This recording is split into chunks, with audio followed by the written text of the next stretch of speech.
Psaki insists Biden of course knew the French were upset. White House Press Secretary Jen Psaki attempted to walk back a statement by presidential climate envoy John Kerry which claimed President Joe Biden had not been aware of what had transpired following a submarine deal with Australia that upset the French.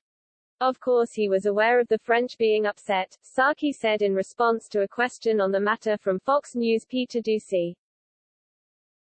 He of course was aware, the president, of the French being displeased about the deal with the Australians.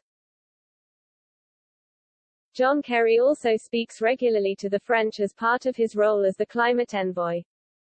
As someone who also served as Secretary of State. When pressed further on the matter and asked why the president doesn't know about these things in real time, Psaki, once again, insisted that Biden of course knew about the French being displeased and suggested he ask John Kerry specifically about the context of his comments, saying Biden and Kerry are good friends. Earlier this week, in an interview with French broadcaster BFM TV that aired Monday, Kerry said that Biden had literally not been aware of what had transpired in response to the French's reaction to a deal between the US, the United Kingdom and Australia to give Australia nuclear-powered submarines. The deal supplanted one Australia had with the French. I don't want to go into the details of it, but suffice to say, the president is very committed to strengthening the relationship and making sure that this is a small event of the past and moving on to the much more important future, Kerry said.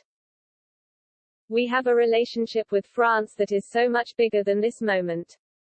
Following the deal, the French released a statement and reacted with anger, insisting the decision was contrary to the letter and spirit of the cooperation that prevailed between France and Australia, based on a relationship of political trust as well as on the development of a very high-level defence industrial and technological base in Australia.